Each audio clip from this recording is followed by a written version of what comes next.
Let us continue and finish this beautiful Sikha of the Rebbe from 1991, Tafshin Nun Aleph, Parshat Matos Maseh. And the Rebbe is talking about what is true Jewish power. And true Jewish power, says the Rebbe, is the power to transform the world from being just a creation to also reveal the Creator, to reveal in the world true, deep meaning and blessing and holiness and godliness and purpose in the world, in every detail of the world.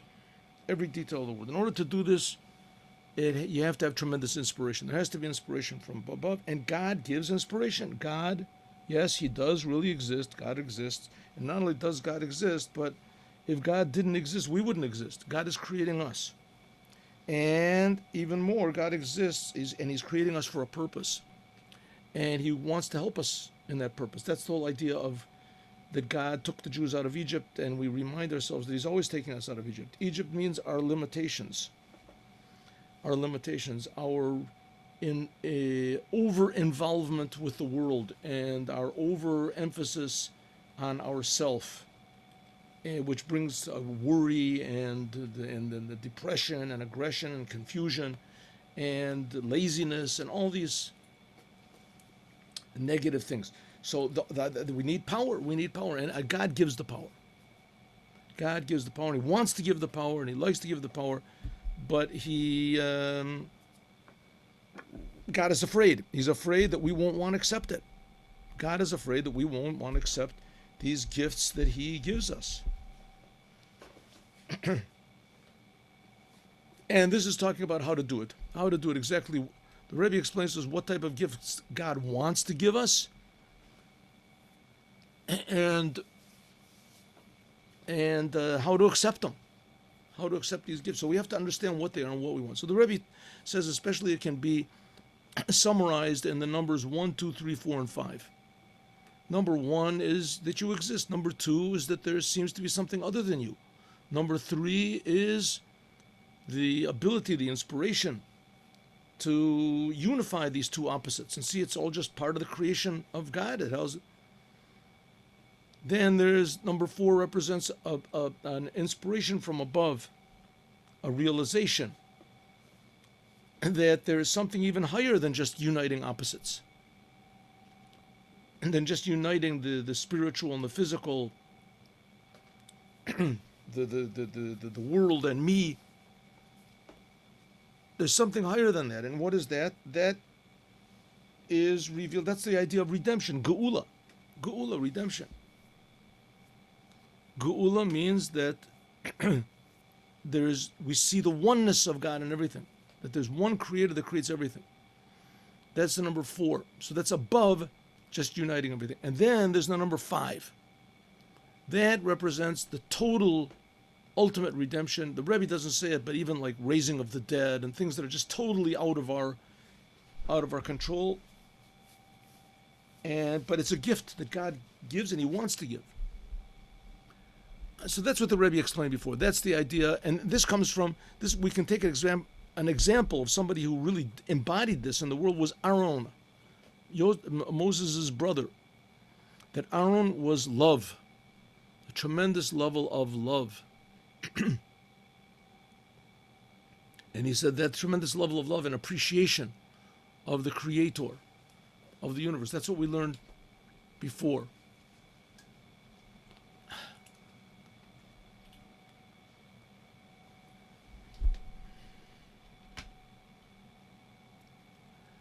That's why exactly the date that Aaron passed away is the only date of the passing away of anybody in the Torah. It says clearly that he died on the 5th month. That means the number 5 that we were talking about, this inspiration and revelation of God, of truth that's above anything we can possibly imagine. And the first day, that indicates on this oneness, to unify all being, to be connected to the oneness of the Creator. And this hints at, of course, the redemption from the fifth exile that Jewish people have been in, which was what the Egypt and Babylon and Madai and Yavan and Edom. Edom is the last one. That's it. And the building of the third temple, etc. And that's relevant to the third. We're leaving now the fourth month, and we're also leaving the fourth book of the Torah and going into the fifth month, and the fifth book of the Torah. Fifth month is Av, and the fifth book of the Torah is Devarim, Deuteronomy. Okay, how does all this boil down to action? Me'aros me'amor. What are the teachings for what we said?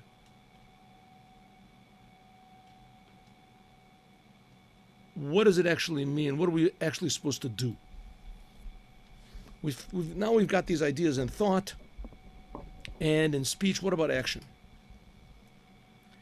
Now we're on Shabbos Chazak, and we're finishing the fourth book of the Torah. And when we finish it, everyone says Chazak, Chazak, v'nit chazek. Be strong, and we will be strengthened. Shabo matchilim, and now we're beginning the fifth book of the Torah, and especially when we're going now into the fifth month. This Shabbos will be the fifth month, Rosh Chodesh. That in it, it's stressed the power of the third temple and the future redemption, like we just finished saying all that. Shehi, which is the third redemption. Not only the third redemption, but also the fourth redemption, and even we can say the fifth redemption. In other words, we've gone out of all of our enemies. Liot lamayla lagamri, now we are up totally above all the divisions of the first and the second temple. I mean, this what the Rebbe is saying seems to be just totally ridiculous. I mean, come on, the whole world is against us, and the United Nations and etc. And look, forget about the whole world. Look what's going on in Israel. Right, in Israel, if we didn't have any enemies outside, I think the Israelis would invent them. The Israelis, they surrender. We win all of our battles, we win all of our wars, and we surrender. We surrender. We gave them away the Harabayas. We gave them away the whole what's it called, Gaza, We just gave it away. Gave it away. Jerusalem gave it away. Shem just gave it away. Give away everything. We surrender. We have the Israeli government simply has no identity. It has no identity. You want to tell me that this is all going to change around? It says, I'm not telling you. The Torah is telling you. The Torah is telling you. And people have billions and doubts. Jews have billions of doubts about Judaism, and the doubts are justified. Their logical doubts are justified. But on the other hand, we have to go above that logic, and that's what the Rebbe wants. That's the only way the world is going to be improved. Because the way the world is going now is just eating itself up. There has to be something from the outside, so to speak, that fixes the world up. You have to have a good doctor. That's going to be the Moshiach. He's going to reveal the Creator in His creation. We've said this a lot of times. There won't even be any religions. No more selfishness. Religion is just a selfish business. Thinking about going to heaven, and I'm going to get, and I'm going to receive. Every moment of your life, the religious people only thinking about going to heaven. The Moshiach is going to make it that every second you're only going to think about God. You're never going to think about yourself. Says the Rebbe, in order to do that, you have to have inspiration. Says that's what we get from this Shabbos. This Shabbos, we begin the fifth book. We're in the fifth month. We're having a little bit of a attachment to number 5, something which is above, even being above nature. But tzarechim liyot, there has to be adgasha, so therefore we have to stress on this Shabbos, especially the idea of unity. Unity which is above all division. Welcome, Herschel.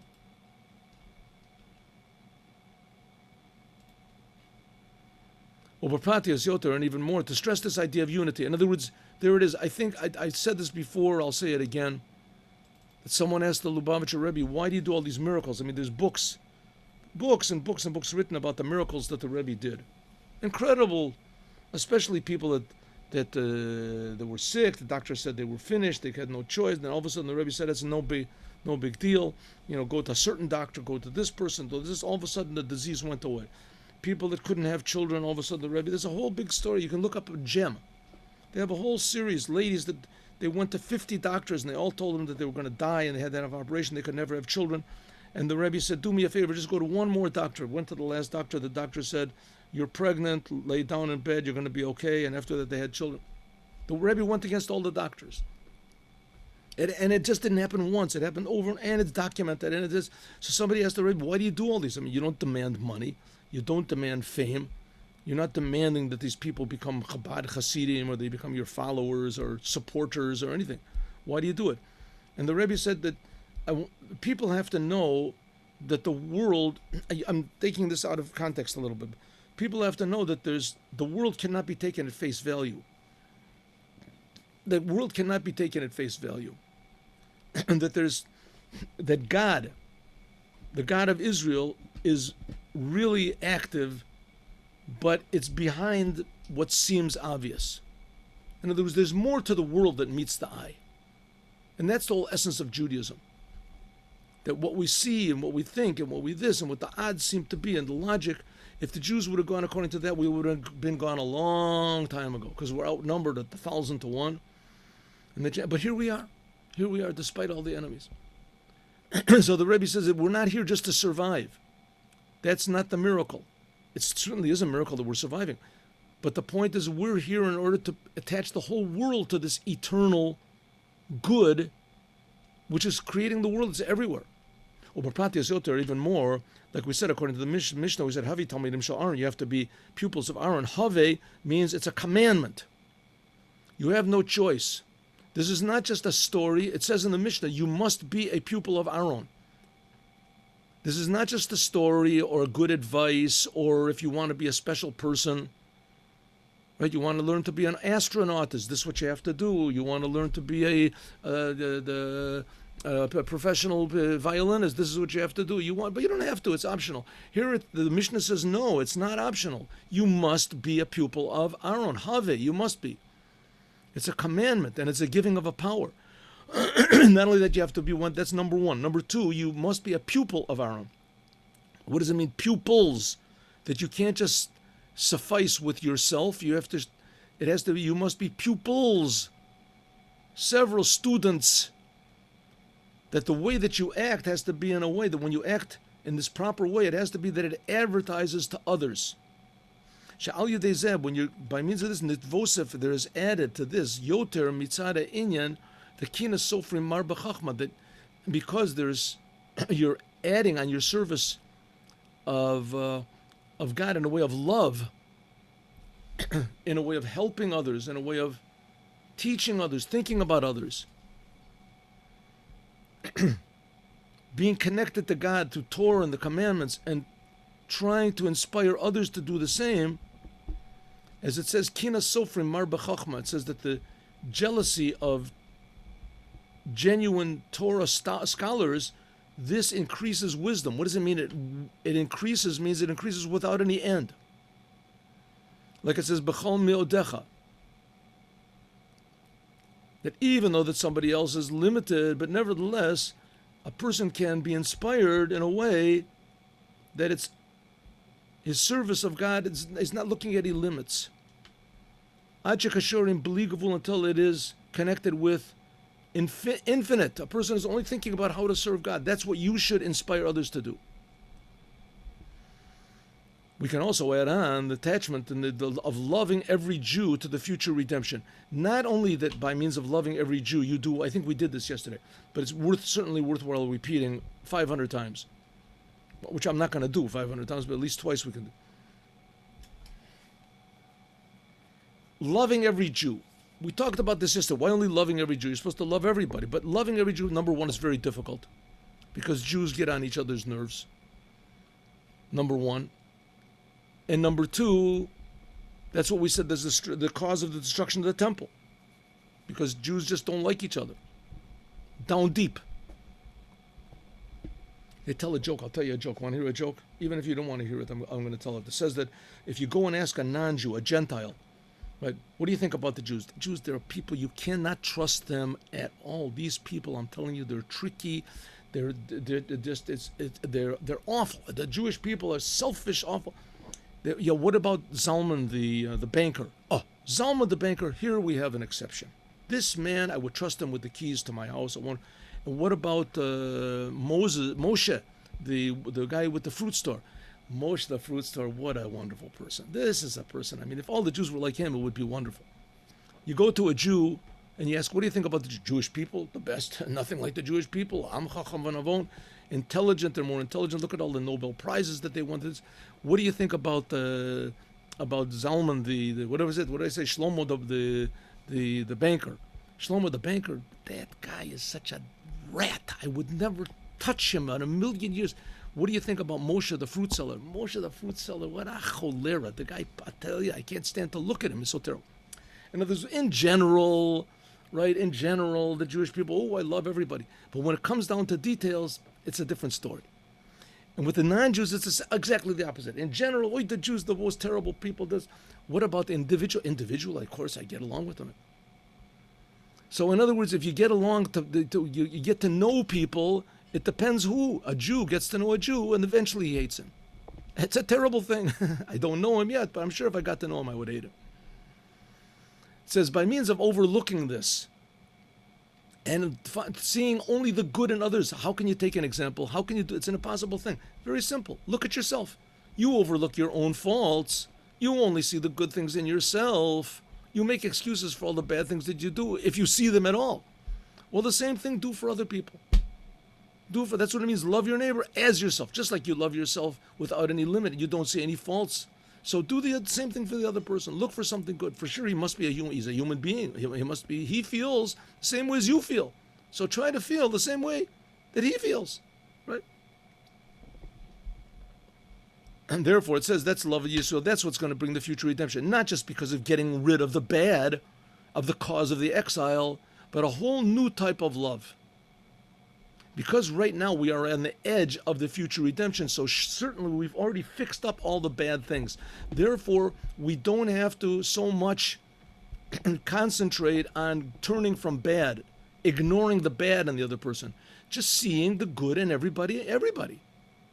This is the whole point of the future redemption. The good in everyone will be brought out and revealed. Good. The dominant thing in our lives will be the good inside of us, the positiveness, the love. This is like a taste of what's going to be in the future redemption. But call Yisrael, therefore you will come to love every Jew equally, because that spark which is inside of every Jew that's good, that is the spark of the soul of the Moshiach. That's what's called the level of Yechida, the fifth level of the soul, number 5. Al Pizeh, according to this, we can also add on to what it says, you should love every creation and bring them closer to the Torah. The intention is that you should bring them closer to the Torah, the new Torah that the Mashiach is going to teach. Mashiach is going to teach a Torah that will feel the godliness in every word, will feel the godliness in every commandment. Doing the commandments will be a tremendous pleasure. That's a new Torah. Now we have to force ourselves. In the future, it'll be like a child wants candies. Yesh l'kasher zeh, we can attach this to what it says in the Mishnah in Maseches Avos about the Shabbos. Rabbi Shimon, usually that's Rabbi Shimon Bar Yochai, said, Havi zihir b'kriyas shema b'tefillah. This is where we got up to yesterday. You have to be careful in kriyas shema and in prayer. Rabbi Shimon, this is Rabbi Shimon, oh no, I'm sorry, it's not. Rabbi Shimon ben Natanel. Not Rabbi Shimon Bar Yochai. Take it back. Rabbi Shimon ben Natanel, this is one of the 5 pupils of Rabbi Yochanan ben Zakkai. It says Rabbi Yochanan ben Zakkai had 5 pupils. And this is talking about Rabbi Shimon ben Natanel. Sorry, I made a mistake. Rabbi Shimon Bar Yochai came later. Like 2 generations later. There comes what they said. They said 3 things. Chuli. This person is called Rabbi Shimon. What did he say? Rabbi Shimon said, you should be careful in saying Shema and in prayer. Be careful in saying Shema and prayer. Zahir means to be careful. Zahir also means to shine.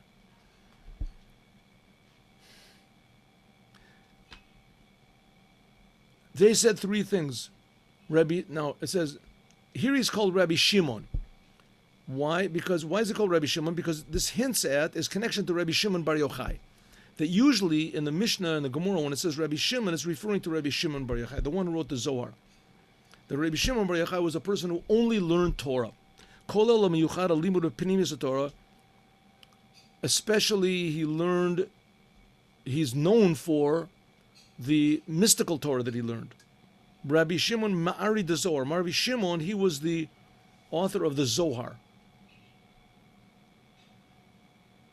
Like we also find that Rabbi Shimon Bar Natanel had a connection also, that he patach b'maiser merkava, that he began to learn what was called the maiser merkava, about the upper worlds.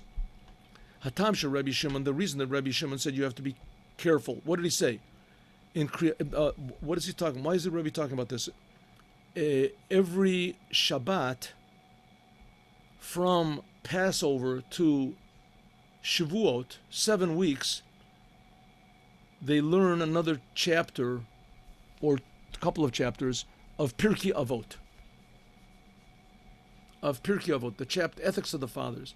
Well, some people in Chabad are also among them. They learn Pirkei Avot until Rosh Hashanah. So it ends up that every Shabbat we read another one of the 5 chapters of Pirkei Avot. And this Shabbat comes out that we're learning the 2nd chapter. And the 2nd chapter, right, it talks about Rabbi Shimon ben Natanel, all these things, the pupils of Rabbi Yochanan ben Zakkai.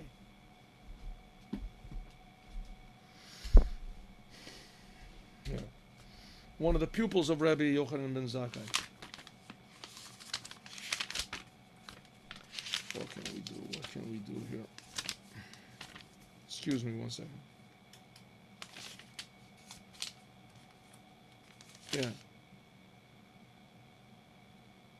Yes. And Rabbi Shimon, here, Rabbi Shimon is Rabbi Shimon ben Natanel, but he also has a connection to Rabbi Shimon Bar Yochai. So he said you have to be careful in Kriya Shema and prayer, even though that it was Tzorech Lahadgish be Limud Torah. The main thing is learning Torah. That was the main thing about Rabbi Shimon. Rabbi Shimon Bar Yochai, his whole thing was Torah, Torah, Monotorah. He just learned Torah all the time. He should have said, be careful in learning Torah. In fact, Rabbi Shimon Bar Yochai, he was so much into learning Torah that he didn't even stop learning Torah to say Shema in prayer. This is a special way of Judaism which is not relevant to everybody. In fact, it's not relevant to anybody really except for Rabbi Shimon Bar Yochai. Therefore, Rabbi Shimon said, be careful. He warned his pupils. That's why Rabbi Shimon warned his pupils, don't be like me. I'm learning Torah constantly, but without any stopping. Therefore, my Torah is, I'm exempt from saying Kriya Shema, but you're not like me. All the rest of the Jewish people, you people have to be careful with Kriya Shema and prayer. Yesh ba'er diuk lashon misahavi zahir. You should be careful with Kriya Shema tefillah. Zahir means lashon zohar va'or, means to shine, like zohar rakia. Sha'av she'ikarin yana zohar, even though the main thing of shining light is made by means of learning Torah, like it says Torah or. But he said zahir, you have to be zahir, you have to shine, not just in learning Torah, which the Torah is the source of light, but also you have to be shining in Kriya Shema and prayer. And especially when you learn Torah in a way of Torah to umanato, that all of his being is light. Nevertheless, Rabbi Shimon, he was making efforts to reveal the good in those that had not gotten to his level of learning Torah all the time. And we have to stress again that learning the Torah is not just a book of Judaism, that you learn it, you go to heaven. The Torah was given by God to 3 million Jews. Everybody saw it. At least that's what we say. That's what we've been believing for the last 3,300 years. So the Torah is godliness in the world. And putting godliness in the world, that makes order and meaning in the world. And Rabbi Shimon Bar Yochai, he learned Torah all the time and put meaning in the world. Of course, the world is very dominant. It's very hard to see this benefit of the Torah, but nevertheless there is. Shagam et Salam, Rabbi Shimon Bar Yochai wanted that even those people that could not learn Torah all the time, but they said Shema and did prayer, that was their way of serving God, that by them it also should be the same shining in the world as learning Torah. Sof Sof Yagil Zohar, or the Torah, until finally they could get to the level of learning Torah. Like it says, Havi Talmidim Shal Aaron, you should be one of the pupils of Aaron. Love the creations. Make them come close to Torah. We can say that this power to be careful in Kriya Shema and prayer by means of Rabbi Shimon, namely this Rabbi Shimon learned Torah, he put in the Zohar and the Torah, the light of the Torah and the light and the shining. He was able to put this even into Kriya Shema, into saying Shema in prayer. Now, any person can say Shema. Nothing amazing about that, or pray. You can pray, but not everybody can learn Torah. Torah, you have to understand what you're doing. Right? And when a person does understand, so he makes himself into a holy temple. What was in the inside of the holy temple? The tablets, the Torah. And Rabbi Shimon Bar Yochai, he brought this light into the world. Well, Rabbi Shimon Bar Yochai wanted to bring it permanently into every single Jew that was able to say Shema and pray, which is every Jew. This is the level of unity which is above any division. In other words, the same revelation of light that he was the greatest of the greats that he could bring, also the smallest of the small, a Jew that can only say the words Shema Yisrael, Adonai Eloheinu, Adonai Echad, that he could bring it down, that by means of that, he joined these two opposites of serving God, Torah, which is drawing from above to below, and saying Shema in prayer, which is rising up from below to above. If we can also add on that when we learn the Torah, and even if we learn the Torah in a way that we never stop, like Rabbi Shimon Bar Yochai, there are also two ways of drawing down, of affecting the world, drawing down godliness and elevating godliness. Two ways in the Torah itself. Like it's known the saying of the Rebbe Hillel Miparich. Rabbi Hillel Miparich was a well-known tzaddik, and he became a follower of the first Rebbe of Chabad. Regarding the Chassidut that the Tzemach Tzedek said, and similarly by all of the rabbis, Amiras a Maimer, that when the Rebbe said a Maimer, like the Maimerim we're learning in Likutei Torah, this is in a way that the Shekhinah is speaking from his mouth. Now, these are not logical words, and these are not the words of a very talented and gifted man and an inspired man. This is God speaking through the mouth of the Rebbe. That's what we're learning when we learn the Maimer in the morning. Just like when the Torah was given from Mount Sinai, which is not the case, the explanation and the Shaklavatoria in the Maimer, which is not the case, which the logic and the ideas, even the person himself, after he says the Maimer, when he starts to explain it and etc. Hainu Torah Gufa, and so we see in Torah there's two ways of learning Torah. One way is from above to below, like when the Torah was given Mount Sinai. That's something like the written Torah. And then there's going from below to above. That's like the oral Torah. Both of them are godliness, but it's two different types of godliness. Al derech v'dugim, like it says, the difference between Torah and Kriya Shema and prayer, going from above to below, and prayer from below to above. All that we said before, this is attached to the thing of the now, our time. That especially now, says the Rebbe, where you should, every day you should try to finish a tractate of Talmud. Someone should finish, someone in the congregation should finish, and he should say the last few words, in other words, make this completion of the tractate in public. There are some places where they make it in public and they make a big meal afterwards. They eat meat, which you're not supposed to eat meat in the 9 days, but if you finish a tractate, it's a happy thing, and you can. Chabad, they do make sometimes they make a meal, but not with meat. Nosaf al kol minhag. In addition to this, some people in Tisha, they make these 9 days. You finish the tractates in order to add on happiness. Like it says, Pikuri Hashem Yesharim Asamche Liv. It says the laws of God, the words of God are straight. They make your heart happy. And a Jew always has to be happy, even in Tisha B'Av. You always have to try to see the good in everything. Simcha, the garoma of the Torah, because the simcha for your the garoma shel Torah, you're happy in just the body of the Torah, and also the completion of a tractate of Torah. I'm sorry, the finishing. Not the body. Body is garma. This is garoma.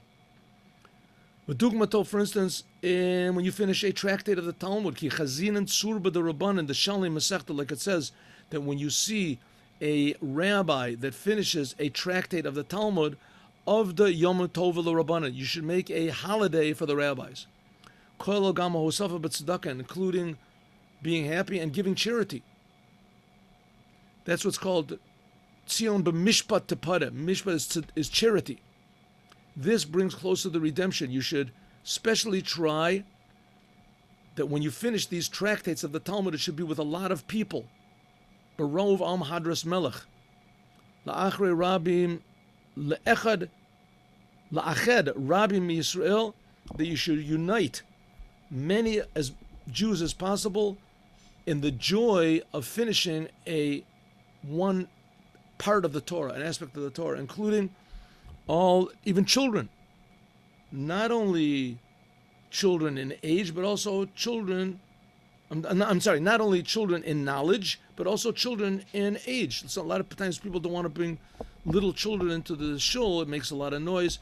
In Chabad, generally, they don't, unless the children really make a lot of noise. Then you have to tell them to be quiet. But generally speaking, we encourage the children to come in, but we also encourage the parents not to let the children run around. Sha'adayin einu sheichim lahavana of hasaga. Al derech of dugma, like it says in the siyum of Erev Pesach, that when they have there's the fast of the firstborn, so everybody tries to finish a tractate there. That everyone brings, even the small children, the small firstborn children. Well, the Erev Pesach, it is not that when we finish a tractate right before Passover in order to make a meal to eat so that the firstborn who are fasting don't have to fast. Elishayach, this is also relevant to these 9 days. You should try every day to finish a tractate. And in some ways, it's not the same thing as right before Passover. Why? Because the finishing of a tractate that we make right before Passover, this is a preparation for the redemption of Passover. Asiyum of the Tishat Yomim, but now we are preparing not just something similar to the going out of Egypt, but much bigger miracles. The finishing of the tractate and the meal that we make right before Passover, so the firstborn will be able to eat, this is to prepare us for something similar to Passover. Amazing miracles that will come from God. The finishing of the tractates that we're making now, this is a preparation not for what was back then, for something infinitely greater. Like it says, like the days of going out of Egypt, it's a prophecy in Micha. The days going out of Egypt, I will show you even bigger miracles. Especially this year, Eranu Niflo Tafshin Nun Aleph was the year of showing miracles. We are right at the edge of the redemption.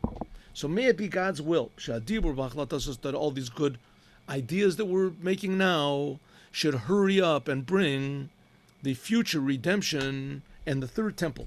And especially in addition to the fact that we've already finished all of the 42 journeys in the desert and in the time of exile. And now we are all ready. We're standing on, just about to go into the land of Israel. Yarden Yerecho.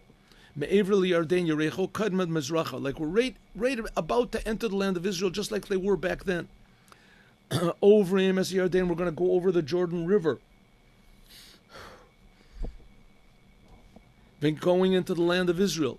The land of Israel itself, we go to even more western, to Jerusalem, the holy city, and to the holy temple, the third temple, and into the Holy of Holies. That there is the Aron and the Luchos. Says the Rebbe that all of this is what we're waiting for. Who's going to do it? God is going to do it.